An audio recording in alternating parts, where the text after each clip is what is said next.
Bismillahirrahmanirrahim. Assalamualaikum warahmatullahi wabarakatuh. Alhamdulillahilladzi arsala rasulahu bil huda wa dinil haqq liyudhhirahu 'alal dini kullihi wa kafa billahi shahida. Asyhadu an la ilaha illallah wahdahu la syarika lahu wa asyhadu anna Muhammadan 'abduhu wa rasuluhu la nabiyya ba'dah.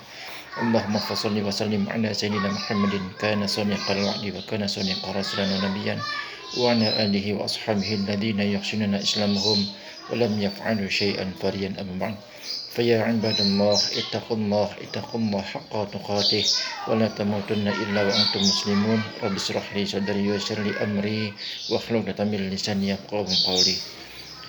Ikhwati iman rahimakumullah, mangga untuk di like, di subscribe, di komen, dan di share.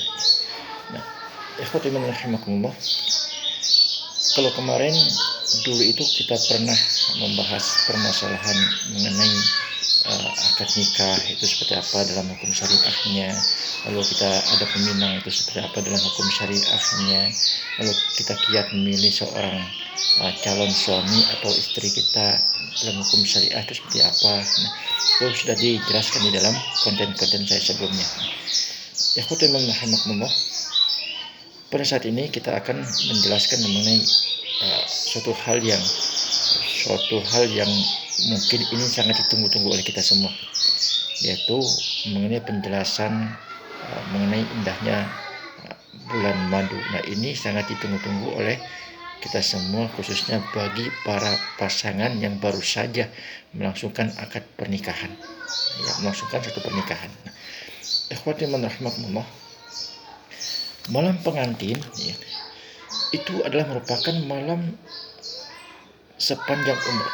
Malam pertama yang dilakukan oleh kita semua ketika kita ini melakukan akad nikah, dan itu malam di mana malam pengantin adalah merupakan malam sepanjang umur. Mengapa? Karena malam itu merupakan garis yang memisahkan tahapan masa membujang atau gadis dengan masa kehidupan suami istri. Jadi itu adalah merupakan tahapan akhir kita. Tahapan akhir kita ketika kita ini bagi laki-laki itu membujang, dan bagi perempuan itu gadis. Itu terakhir. Nah, ketika kita sini sudah melangsungkan akad nikah, maka berakhirlah masa gadis kita dan berakhirlah masa membujang kita. Dan bagi yang duda atau bercerai dengan istrinya, itu akan berakhir masa dudanya dan juga berakhir masa jandanya ketika kita ini sudah melangsungkan akad pernikahan. Ikhwatu iman rahimakumullah, setelah kita melangsungkan suatu akad pernikahan, maka disinilah kita mulai kehidupan kita sebagai sepasang suami istri.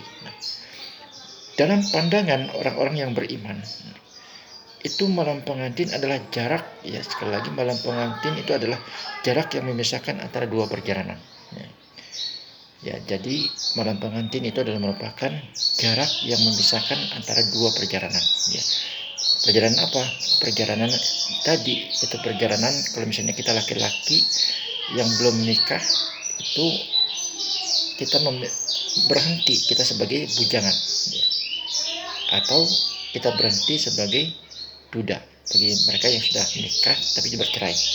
Dan bagi perempuan itu berhenti menjadi seorang gadis dan juga berhenti menjadi seorang janda kalau misalnya kita ini sudah melangsungkan akad suatu pernikahan. Nah, ikhwati rahimakumullah, Rasulullah SAW itu menjelaskan bahwa pernikahan itu lebih dapat menjaga pandangan mata, membentengi kehormatan. Selain itu, pernikahan juga merupakan sarana untuk menyempurnakan keimanan kita dan menyempurnakan agama seseorang. Dan itu memang secara faktanya seperti itu. Kalau misalnya kita ini sudah melangsungkan akad pernikahan, otomatis pandangan kita akan terjaga. Pandangan kita akan terjaga dari hal-hal yang berbau kemaksiatan, dan juga akan menjaga kehormatan kita.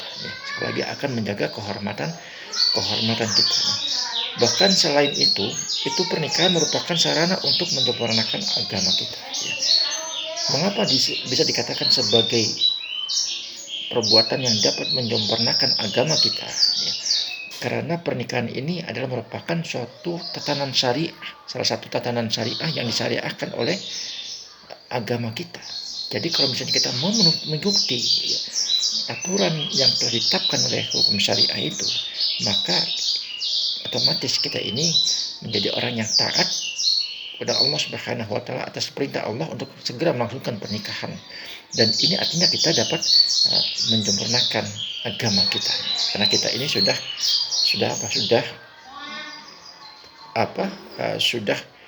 melaksanakan apa yang telah diperintahkan oleh Allah Subhanahu wa taala. Ikhwati iman rahimakumullah. Dalam hal ini, ya, Allah Subhanahu wa taala itu akan membantu orang-orang yang menikah, ya, agar dapat menghindari hal-hal yang nista dan membentengi diri dari hal-hal yang diharamkan.